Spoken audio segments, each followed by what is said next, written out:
Good afternoon. Welcome to BTE TV's Business Leadership Series. It's a real privilege today to be in conversation with Graham Goodkind, founder and chairman of one of the UK's most respected PR agencies, Frank. Graham's also chairman of media marketing agency Noise Media and founder of business advisory agency My Dutch Uncle. So good afternoon, Graham. Good afternoon. Thanks for having me. Thank you for joining us. It's fair to say, Graham, that given that introduction and the number of businesses and projects you're involved in, you don't like to sit around. What drives your passion for business? Having grown up in PR, one of the things about PR is that you always had lots of different clients to work on. So I love the fact that I could be working for a client who was making crisps, to then a client who was a good cause, a charity, through to another client that had a massive event coming up, through another client in the sex industry, whatever it was. I loved the variety of every 20 minutes, my mind could flick onto something new. And I also found it quite useful to apply what I'd learned in one sector into another completely different sector. So I guess now as I've got a bit older, that still applies when it comes to businesses. And my clients are different businesses. Obviously, I've still got sort of my baby, which is Frank, which I'm still spend a day and a half a week at, and is still very much part of me emotionally. Yeah. But I'm lucky enough that I've been able to get involved in lots of other businesses, and a few more than you just mentioned as well. So that keeps me occupied, keeps the brain flicking from one thing to the other, and I think provides great value for those businesses that I'm involved with. Yeah, because I guess obviously there are some commonalities between every business. Yeah. And obviously you can bring that experience there. Yeah, sorry, that's my phone. Okay. Go on, say that. So obviously there are commonalities. Yeah, obviously there are commonalities within every business, and so you can bring that experience to bear, whether it's in one of your corporate finance role, a business that you look after or you're involved with, or whether it's a social media marketing agency, I guess. Exactly. I mean, I think the thing I specialize is in size of businesses, and with Frank, I built Frank from day one, zero. And through a startup and getting investment in the business and dealing with shareholders and all that. So all that sort of experience, which is, let me tell you, quite hard work as well when you want to set up a business, through to, we got up to about £7.5–8 million in terms of revenue and about 80 people. So my sweet spot is from startup to 80 people. I think I've been there, seen it, done it, got the video. Anything else past that, I guess I probably could do, but it's uncharted territory. A little bit uncharted territory, but everything before that is really something I'm comfortable at. I think I've seen all the different situations that can arise. Obviously, there's always new stuff that comes out. I can apply my mind and my creativity to come up with solutions. And when you're working with entrepreneurs, as I tend to, it's nice to have that kind of grey hair, which I've now got a bit of as well. I've still got my hair, but a lot of it is grey. To be able to add into the mix, and sure. I kind of, whenever I start a relationship, I start it normally as a Dutch uncle, which you mentioned, which is my word for a kind of non-exec who gives quite straight to the point advice. The term comes from the fact that the Dutch are renowned for their candidness and they don't mess about in terms of telling you what they think. And an uncle is someone who's your best mate. He puts his arm around your shoulder, tells you you're brilliant, everything's going to be fantastic. A Dutch uncle is a fusion of that. Someone that is your biggest fan, your biggest supporter, but is also going to give you a kick up the arse when you need it. So I tend to get involved with businesses on that basis, which therefore is a very frank, open, honest relationship, normally the founder or the CEO of that business. And as has happened in many, many cases, that's migrated and developed into a more formal, ongoing relationship where I end up being on the board or chairing that business. Sure, thank you. And with regards to the PR industry and your role within it, how do you think PR and communications generally and delivering a brand message has evolved over the years? Well, I mean, it's definitely evolved more recently into a more purposeful-led mission, and I think a lot of brands and a lot of corporates have realised and are realising that they need to have something of substance. They can't just flog the guts out of something anymore. They need to be communicating with consumers their business, but their business has to have a real truth that gives back something to the community, to the environment, socially, does something that benefits society in some way, shape or form. And if it doesn't, then it kind of gets screened out by consumers. Or if it tries to, but doesn't really do it for truth in its business, it gets seen through by consumers as kind of, a bit sort of greenwashing or whitewashing, if you like, the issue. So I think that's been the biggest change in the last year or two. And fun enough, we're speaking today, and today it's just been announced that I've got involved in another agency, a full service agency, which is very much involved in that. It's called Look After. Yeah. And it came out as a result of a voluntary initiative that came out during COVID. And a few very talented young executives had been let go by their agencies or made redundant or had job offers that they were had accepted that fell through.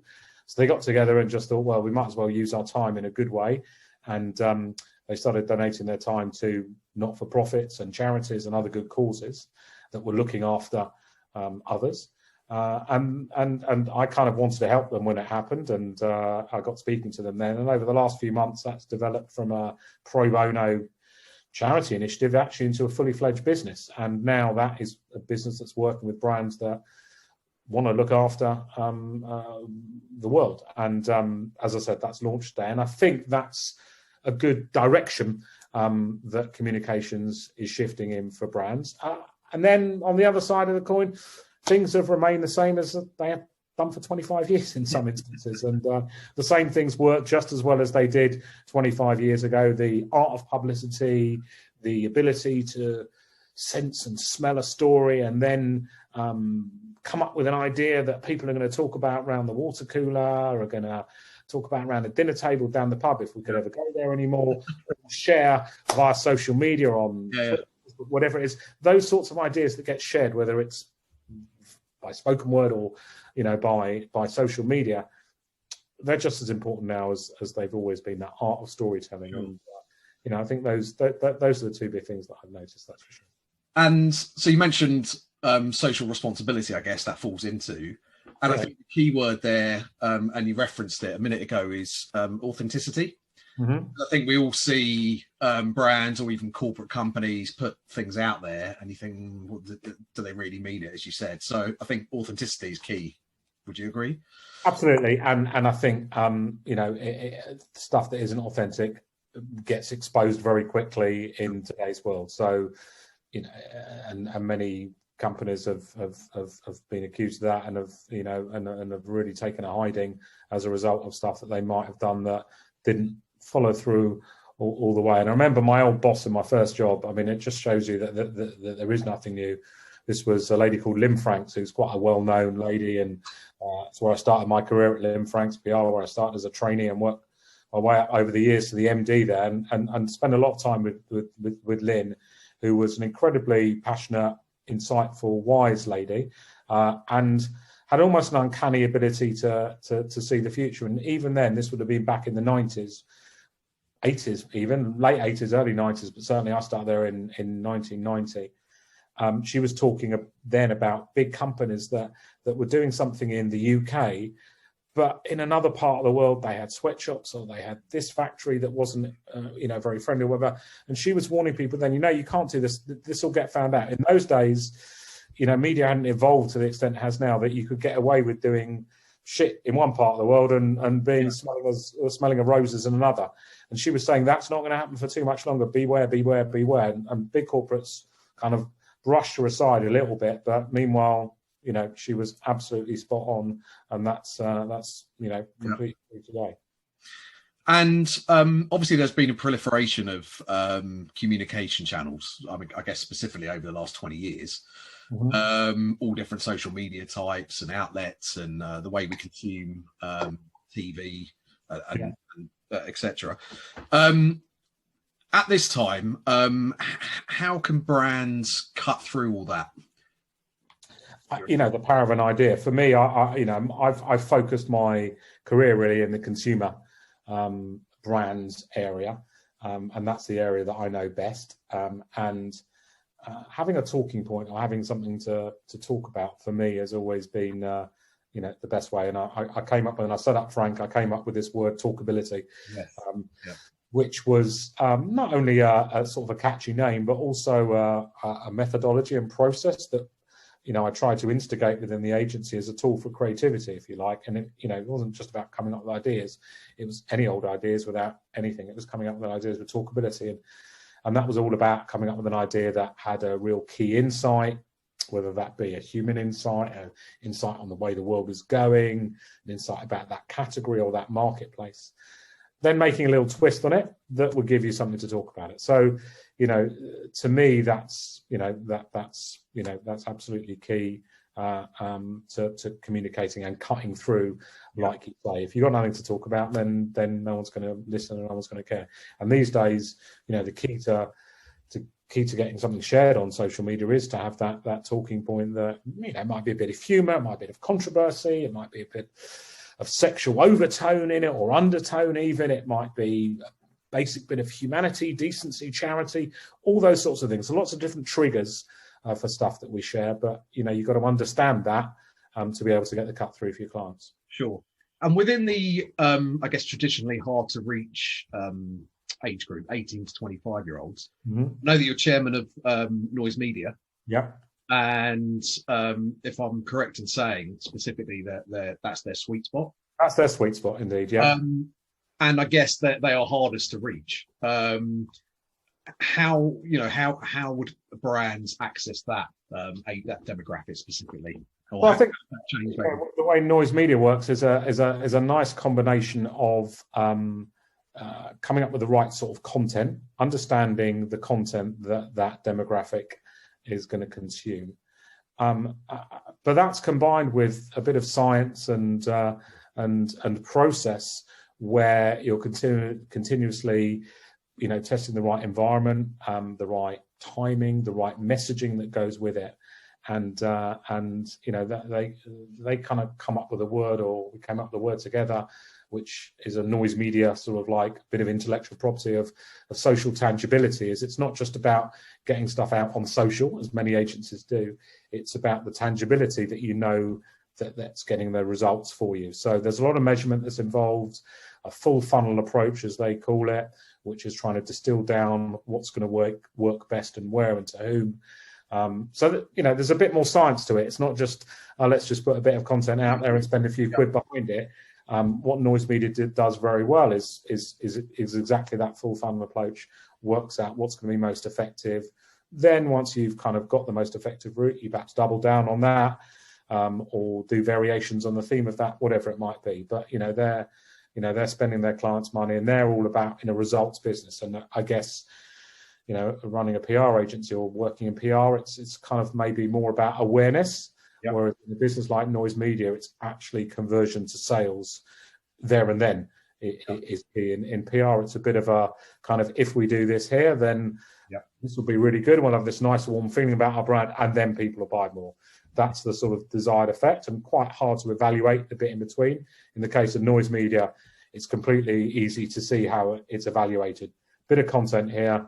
How many clicks did you get, or how many people came to your website? How many sales did you get from that? And that's what they're continuously analysing, refining, and they're very, very good at doing that for clients. And we will come on further into the conversation about the role of technology, but I guess technology plays a massive part in that for agencies, I guess, specifically, because they have to have those suite of tools available to them, allow them to dig deep into the data and establish patterns of behaviour. Yeah.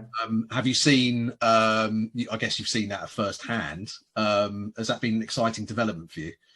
Yeah, you're right. I mean, look, at the end of the day, Noise Media is a media company. If you're putting everyone in their silos, Noise Media is a media agency. Frank, Look After would fit in the more PR comms silo. So sort of slightly different ones to that. And in the media business, technology has been a key part of it for many years, and PR a bit less so. I mean, there's always the sort of the people are maybe more old school like I am, which is good insights. Technology doesn't really help you that. You kind of, you're uncovering and coming up with creative and coming up with ideas that doesn't necessarily need the technology. The technology is definitely improved in terms of evaluation.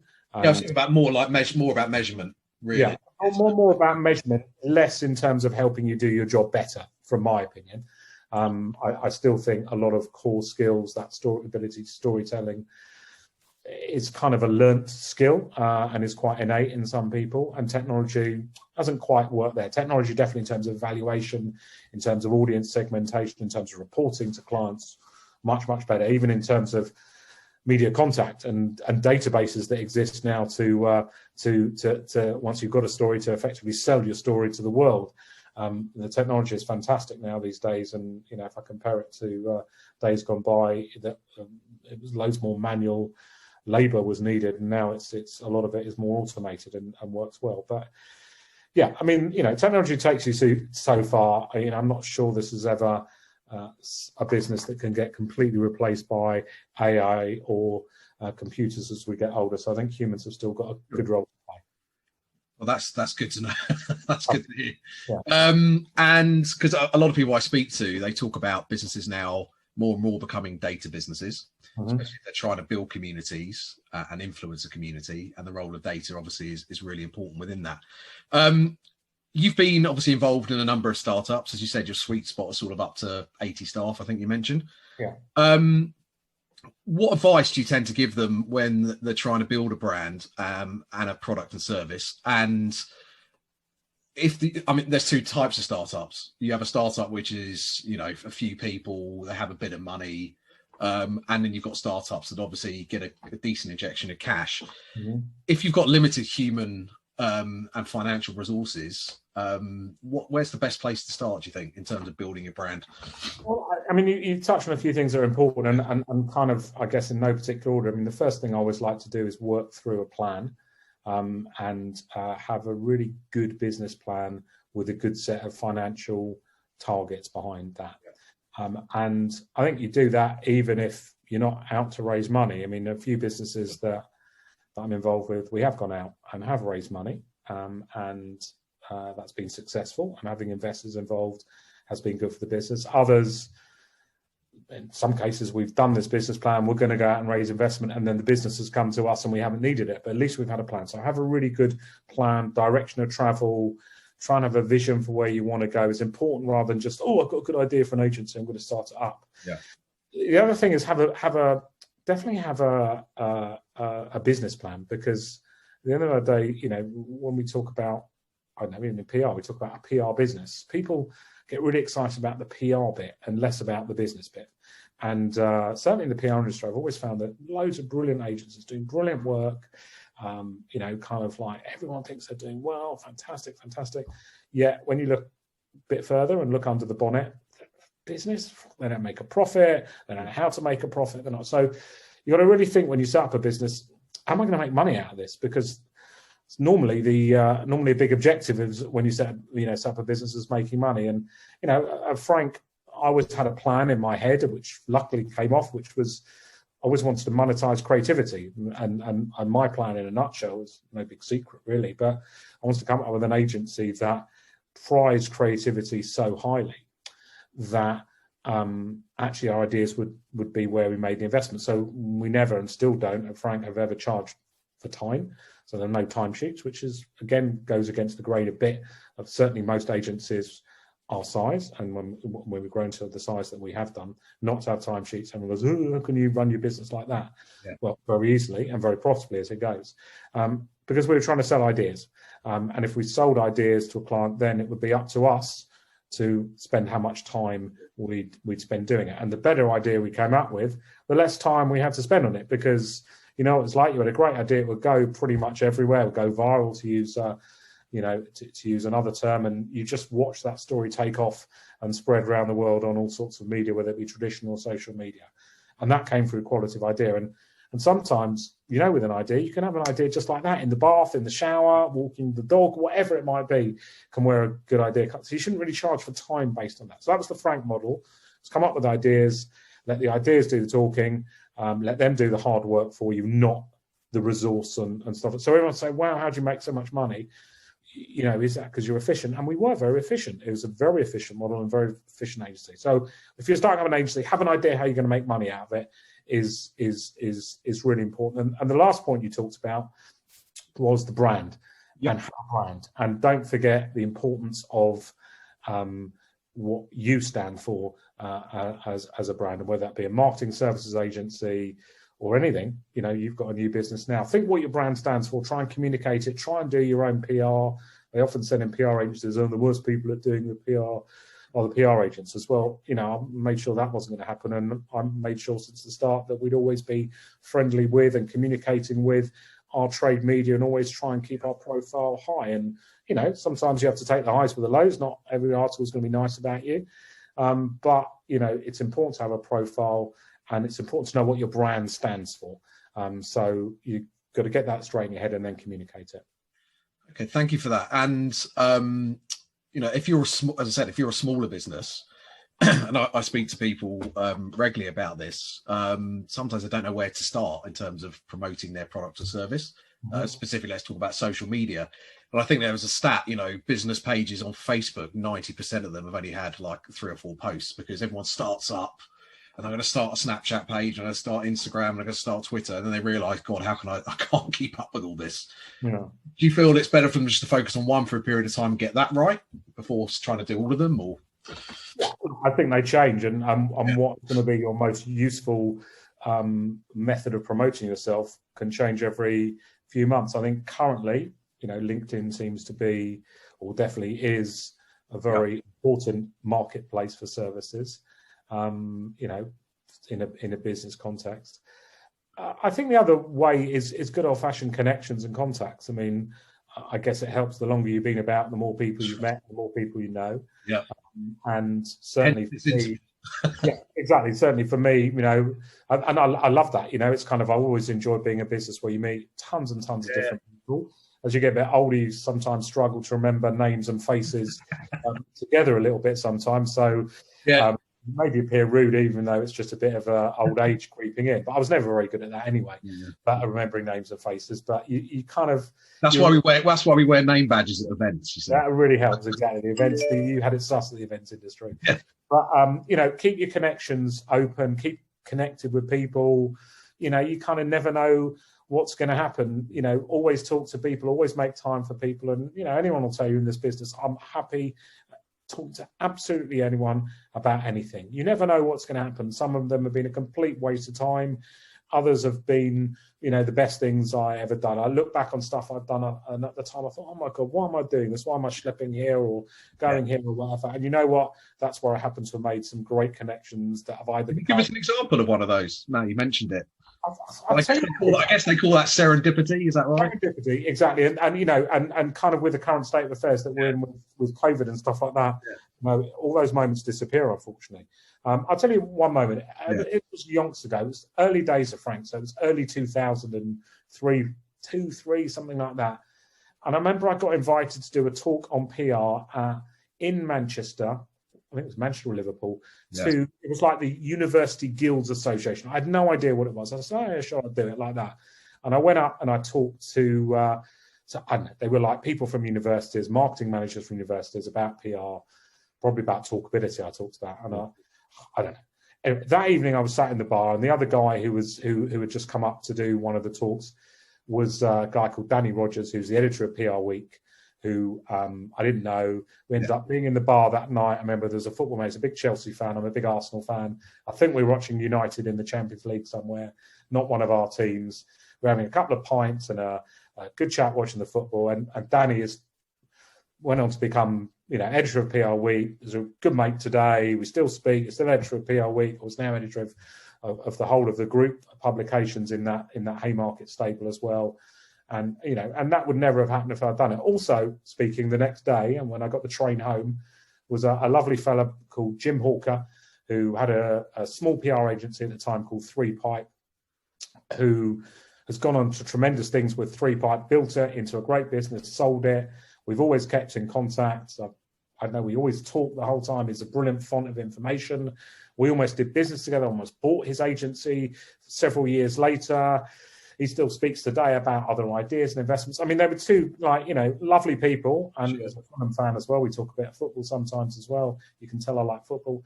But they would never have happened if I wouldn't have gone on, that conference and event resulted in 0. But from a connections point of view, it's given me absolutely. So keep an open mind. I mean, obviously everyone's under time pressure, so you can't do everything, but keep an open mind about something because you don't know where it's going to lead to, I guess. Exactly. Yeah. I guess we've got to talk about the pandemic because I know people will be interested in your views, and I am, about that. Do you think, and obviously there's lots of negatives around it, but do you think COVID has accelerated any positive changes in the industries that you represent? I think from a positive point of view, things are going much more direct to consumer, and consumers are being much more empowered, and the middle layer, if you like, of the retailer and finding stuff out has gone a bit. I think from a comms point of view, it's been fantastic in terms of the channels of communication that have become important. Broadcast, what we're doing now, it's become a new medium in itself, whether it be television that you're producing yourself, whether it be television channels that we're consuming as punters. That's gone. So the consumption of media has generally increased. I think traditional media has obviously suffered a bit in terms of newsprint and magazines, but all other forms of media. So from a media consumption point of view, it's been good. Obviously, there's some winners and some losers. From a brand point of view, from an agency point of view, it's been bloody hard work. In the PR sector and comm sector, I think depending on your client profile going into the pandemic, depended on how badly you were hit. And if you were an agency that had quite a lot of hospitality, travel, tourism, events-based clients, sport, entertainment, so somewhat, you've found it pretty rocky the last few months. I would say that probably most agencies are 20-30% down, some more, depending on your client base, because in a balanced client portfolio you will have clients that are in sectors that have been pretty badly affected by COVID. So I think agencies have had a rough ride. Frank's found it much tougher than it would have liked to, but is battling on, and you just sort of grin and bear it. And we've had to make some tough decisions and unpleasant decisions as well when it comes to how we resource ourselves. But I think that's the same for all. But and through no fault of the people involved, if we had to do certain things as well. But it is what it is. You've got to get on with it, and hopefully be optimistic that things are going to get better and we're going to come out of it. I think certainly brands are getting more used to life under it, and I felt that there was certainly brands just weren't doing anything. They weren't spending money. They stopped doing anything. Now they're realizing they can't do this forever, and actually communicating your way out of this situation is probably a strong position to be in. An investment in communication, it's probably a good thing to do. I think the pen is dropping with a lot of brands now, so we're seeing much busier from a Frank perspective in terms of the pipeline. But whether there's going to be the same budgets there or not, I don't know. It remains to be seen. And in terms of the focus on the bottom line, I've seen interviews with you previously where, and I think you've just touched upon it before, where PR companies, they're great at PR, but not necessarily running a business. And you talk about businesses being 20 or 30% down. Do you think this is also then, and you would think this would be obvious when people set up a business, but it's not always the case. Do you think this has then focused people's minds on the profitability of their business and their cost base? I would hope so, if they haven't already, and I think it must have. I think the other thing it's focused businesses on, which they hadn't really thought of, even if they thought about profitability, they hadn't really thought about cash and cash in the bank, and that's certainly been a new one for most agencies to consider, because they've normally been fine from that.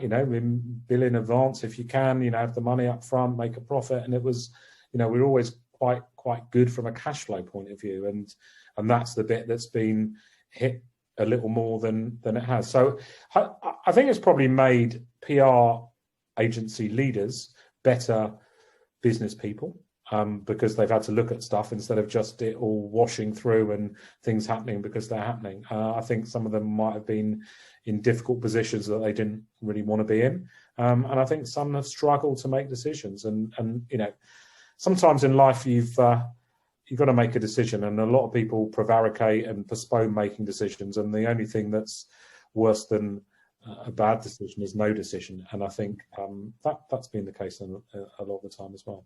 And in terms of people that want to get into the industry, I mean, obviously, I guess like the event industry, PR agencies might have had to let people go, and good people, as you said, not for no fault of their own. What advice have you got to people, people that have had to leave their role and might now have to be doing a job that they don't necessarily want to do, but they've got to pay the bills? Yeah. And then maybe people that are at university or coming out of college that wanted to get into that industry. What's and now that maybe a bit umming and ahhing, what's your advice to them? I mean, from people that are out of work as a result of this, I mean, obviously it's crap, and it's quite easy to feel sorry for yourself, and I guess sort of like, look at the world and look what's happening. But it's also, I think, a bloody good time to start something up. Yeah. I think recessions tend to spur a lot of new ideas into being born, and I'd sort of like jump on that bandwagon. I'm seeing it a lot with new ideas. This, the business I talked about before, Look After, is as a direct result of the shitstorm that the pandemic has created. It's an exciting business with a really good focus and vision that wouldn't have otherwise happened. And I'm sure speaking to lots of people, most days people, I'm lucky, people come to me with lots of good ideas, and there's lots of very talented people there. They're probably still in work, but they just think this is a brilliant time to do stuff. And I would agree. I think now's a great time. Lots of recessions seen it. I've seen it before in other recessions in the agency world, is that people spun out of the big agencies where they weren't actually that satisfied, and it wasn't such a great job for them, and they thought, do I want to be doing this forever? And the answer was no.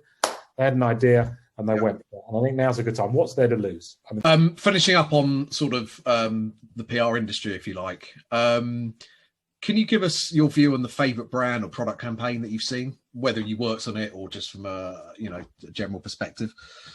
My favourite ever. Someone asked me this the other day, actually. And I got probably a typical question that people ask you. I'm lucky. I'm lucky over the years I've been involved in some lovely work, and I guess my favourite idea has to be. People still ask me about it. So I had an ex-client, call up the other day asking for, can I do this again? I mean, this idea is 15 years old, but I still think it's probably my favourite idea, and it was for HP Source. And you either love it or you hate it. It's a bit like Marmite. Personally, I'm a fan of HP Source, so it was a good one. And they wanted to relaunch their brand. As I said, it's about 15 years ago, and they didn't really have any hooks. HP Source is the same as it's always been. It was, kind of designed actually as a condiment for the House of Parliament, hence HP. The House of Parliament. I didn't know that. There you go. That's what it was. It was just a for them to eat the House of Parliament. So it was that was in the mid 1800s was when it was formulated and produced, and it hasn't changed since. So we had to do a relaunch for it.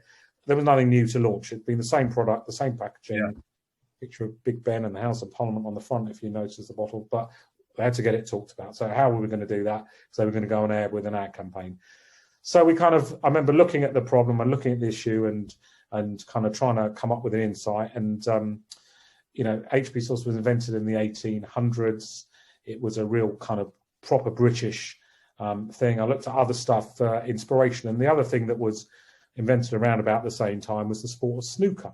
Snooker was invented by British Army officers in India around the same sort of time that HP Source was. And so I thought snooker, very also quite traditionally British sort of pastime as well, a bit quirky, I guess, as well as a sport if you start to think about it as well. And there just so happened to be at the time that we were relaunching the brand and had the brief, there was the World Snooker Championships, which were taking place in the UK at Wembley Arena, I think it was. So I kind of thought, what could we do with this? And I came up with a mad idea, which was, look, we're HP Source, we're brown. Let's see if we can link ourselves up with snooker and see if we can sponsor something to do with snooker. So I thought, why couldn't we sponsor a ball? It's never been done before. And obviously, if we're going to sponsor a ball, what colour ball would we sponsor? Brown. Exactly. So I approached the World Snooker body. Can we sponsor a ball, please? Unbelievably, after a lot of negotiations, we could sponsor a ball. So we became the first ever brand to sponsor a snooker ball, the brown ball. And then to commemorate the deal, which was the thing that got the real traction in the media, I managed to persuade Jimmy White, who was obviously a very well-known snooker player at the time, to officially and legally change his name by deed poll to Jimmy Brown to play in the tournament. So White becomes Brown in this new snooker deal to commemorate the thing. So he played in this tournament. It's televised, had about 100 hours live on BBC. It showed every day on BBC. He changed his name legally to Jimmy Brown. He was taking part, and the BBC were a bit confused because they thought, well, is this some form of commercial endorsement or isn't it? So they got themselves in a bit of a pickle over how they would refer to Jimmy, who kept on referring to himself as James Brown, is actually what he preferred.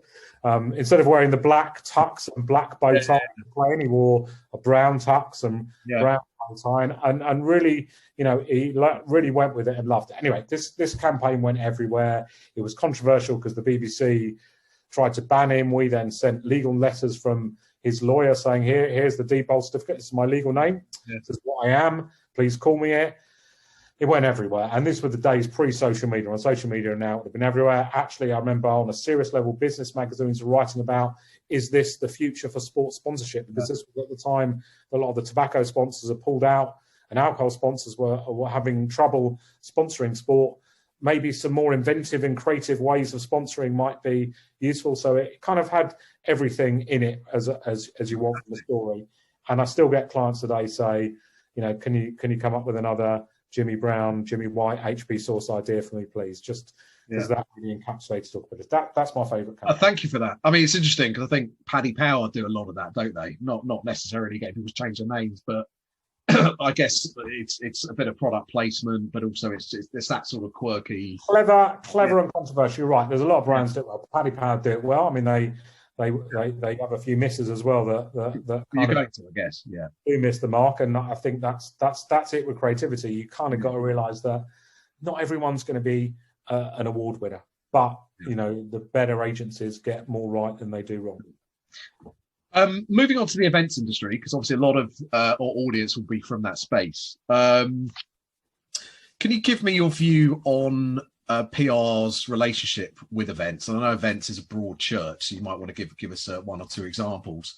But in terms of advising clients to get involved with events and exhibitions, what's your view? We've always had some great fun working with events clients, and it's an area that I've enjoyed working with over the years. I think that there's two types of PR campaigns that agencies do for traditional events. This is kind of, if we go back to that, physical events, and people are saying that traditionally an agency has run the kind of press office on site, which is kind of a bit boring and not that exciting and not that creative. Good agencies go a step further and have a look at the different exhibitors or the different things that are happening and try and add a PR twist to it and try and add a flavour to it that's going to get a story out. I think that's where PR can really work for events, is just adding that extra layer of creativity on top. Not every event gets it, and not every event is going to have it. But we've worked for loads of different events companies. Some of the more successful work has been where we've been able to pick up a particular feature or do a particular launch that just was that sort of maybe that Jimmy Brown moment, but maybe a couple of notches down.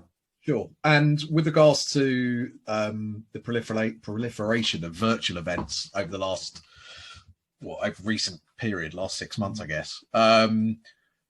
How do you see events, if you've got on a view going forward? Do you see a sort of hybrid and a fusion model between virtual and physical? Do you think it will just come back to physical? What's your opinion on that? Good question. I mean, I think we'll get a bit used to this, and for some it's going to be, I think persuading people to physically go back to the way we did before it's going to take a while. I mean, personally, I'm within reason, out and about, and I'm happy to go into an office. I'm in town tomorrow for a few meetings. Obviously, I'll be safe and stable, but I would say I'm the exception to my rule of people that I know, and most people are still very reticent to do stuff. Younger people kind of different, but certainly, over 35, 40, I think I'm noticing a lot more caution. And I think the events industry will feel the effect of that and have to probably move to some sort of hybrid model, and certainly not rely from a revenue point of view on the way that they got revenue previously, because I just can't see that coming back. Yeah. Thank you for that. I'm just going to move on to the government's response to the pandemic. Can you give us your view, and I think from a communication perspective rather than from a medical perspective, how you felt that the government in the UK has communicated the different initiatives and measures? Well, I'm pleased you didn't ask for my medical perspective, because I might have told you that when I was younger I was going to be a doctor. Really? I didn't have the patience. Yeah. I'll move on to the communication. Do you want me to leave that? I'll move on to the communications response. I think it was. I think the communication response has been poor, and the government had a very poor time of it recently. I can smell their tactic a mile off, which is they've sort of floated policy in the public domain. Yeah.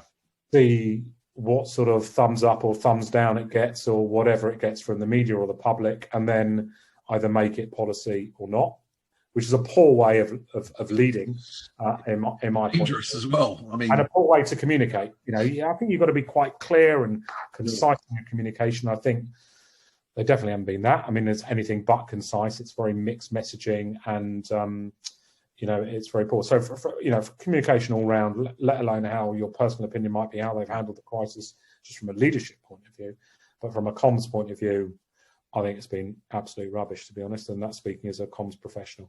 Sure. And I've got to ask you about Dominic Cummings. Good or bad communicator and comms campaign manager, in your opinion, based on the last sort of 6 to 12 months, and include Brexit in that as well, I guess?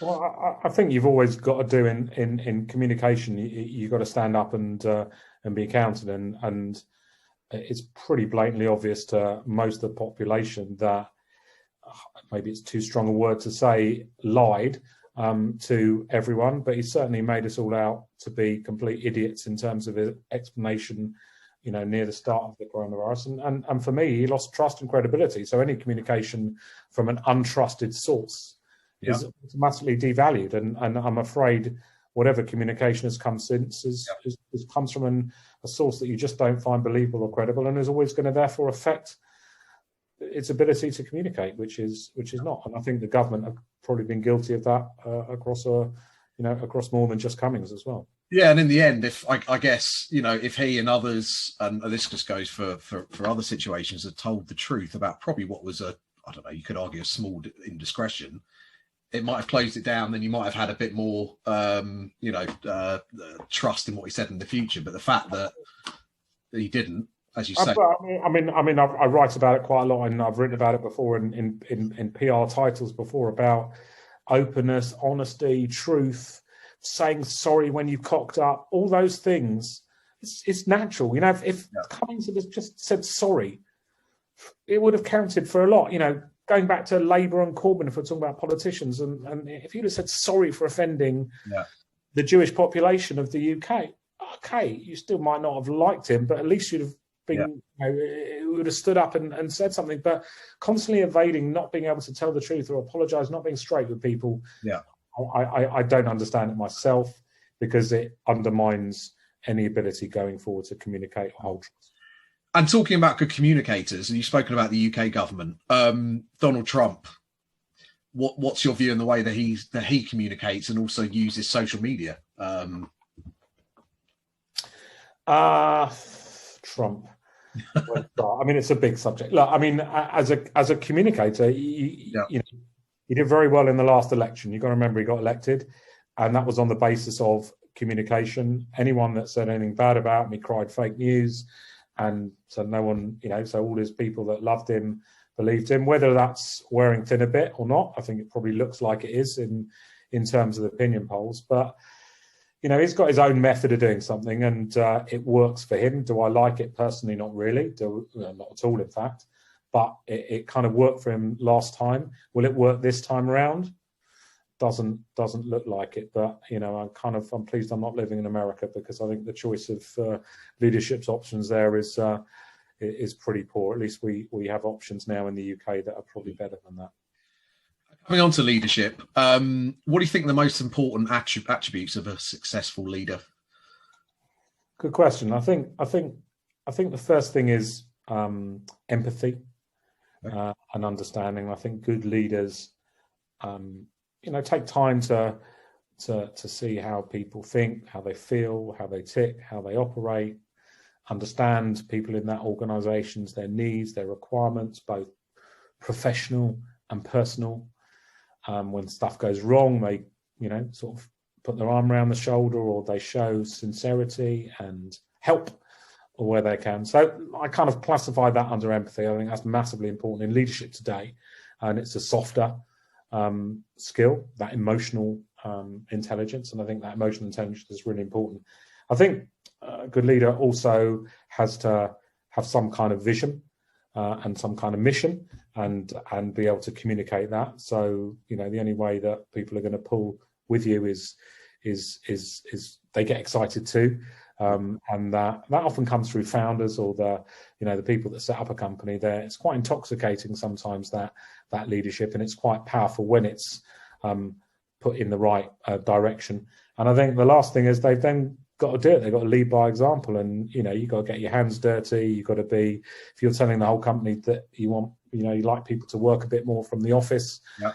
In this day and age, obviously safely and socially just, you've got to be back in the office themselves. You can't be kind of doing it from afar. So you've got to lead by example a little bit. I'd say those three things are sure. Pretty good and things. Thank you. And leadership in a crisis, and maybe the last few months, and obviously people, being nervous about their jobs and about the industry they work in. Do you think that requires a different set of skills? What skills do you think those are? No, I absolutely think empathy and understanding and stuff like that have been dialed up massively in the last few months. And I've had lots of conversations with people where I'd rather not have had them, those conversations, and I didn't really want to have them. But that's part of being an empathetic leader is you need to have them. And if you want to show empathy, it's not always the easiest thing as a leader to do. And I think a lot of leaders have struggled and are kind of going through the mill, and there's very few people that actually put the arm around their shoulder as they got a supportive partner. It's quite hard for them to get through these times as well. And I think, but I think empathy has been the most important thing to have at these difficult times. That's sure. The best. And you make a good point there, because, and I always think about it at football managers as well. The likes of Jose Mourinho, very confident in himself and his abilities. But what motivates the motivator, do you think? In relation to yourself, how? I always say, I mean, for me, it's a difficult one to put into words. But when I'm looking to get involved in a business, the thing that excites me about getting involved in that business, and I'm a bit older now, is when I say, and I use the expression, I see the glint in the eye. If I can see that glint in that person's eyes that probably I had when I was, 20 years ago when I set up Frank or whatever, that glint in the eye there, the thing that whatever was going to happen, I was going to come out the other side. There was ain't no mountain high enough. Whatever I needed to do, I could get done. I wanted to fun and enjoy myself. When I see that gets me excited these days. I'm older. I'm kind of not going to work, flat out kill myself like I used to. I don't really kill myself, but certainly worked any hours that I needed. I'm not at that stage in my life, but I love people that have got that glint in their eye, and I'm kind of naturally drawn to that. I'm like a sucker for that energy, and it's that energy about someone, that spirit about someone, that glint in the eye, that gets me. You got me once I see that glint, you got me. So I guess that's one of the most important traits of when you're looking to invest in a business or get involved. Would you say that's the same if you're hiring an employee, like directly for a or you have run, or in the past? Definitely. That energy, passion, enthusiasm to me is much better than technical skills. I think you can learn the technical skills, and I think there's that bit, that personality. I was recruited, and I got it right. Sometimes I got it wrong. Sometimes, but certainly at junior levels, I recruited based on character and personality. And we used to do this thing at Frank when everyone used to be together. So every month we'd have a monthly staff meeting. And we'd always have probably about 7 or 8 people doing work experiences with us at any one time. Yeah. And we'd rotate it every 3-4 weeks. So we'd have, new incoming ones. But we used to make quite a lot of job offers to those people doing work experience. So it was a bit of a two-way thing. They would get experience. For us, we'd hire probably a dozen people a year that route.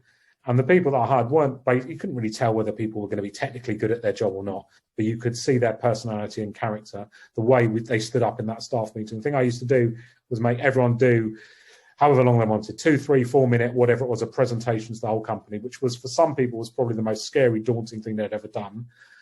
But they look back on it and think, wow, I've done that and I've broken that and I've done that, and it gave them tons of confidence. For other people, I see them stand up and do that in front of 50, 60 other people in a staff meeting. I think, wow, you're brilliant. I want you. And we'll offer them a job the next day on the back of it. So that was sort of like a way of doing it based on that energy, personality. Obviously, there had to be some technical skills aligned with that. But I think that's definitely a more important thing in my business, in the communications business, where you've got clients and where you're dealing with people, those interpersonal skills, you can only tell when you expose someone to it. Sure, because I've definitely read somewhere before that you don't feel necessarily, people have to have degrees or higher qualifications to get into the industry. As you say, it's all about that creative flair and having passion generally for. Definitely. I mean, as far as I'm concerned, that degree is fine if you want. Yeah. One, great. I'm not going to knock it. No. Do you need it? No, not necessarily. It's, and luckily in PR, the PR industry over the last few years, there's been very good apprenticeship schemes that have been run so that people can go into the industry normally at 18 instead of going to university, and start a career and get a bit of training and learning as well as being in a job. Those have been pretty good, and there's been a good stream of people that come through as apprentices as well, proving you don't need a degree. Definitely not in PR, in my opinion. And then finally, in terms of your charitable initiatives, and generally business leaders getting involved in charity, why do you think that's important? Because leaders that I speak to, the vast majority, if not all of them, tend to be heavily involved in charitable initiatives, whether that's helping to fundraise or they're trustees of I know you're trustee of the Growth Project. I am, yes. Yeah. So it'd be good just to get your opinion as to why you think that's important to you. Yeah.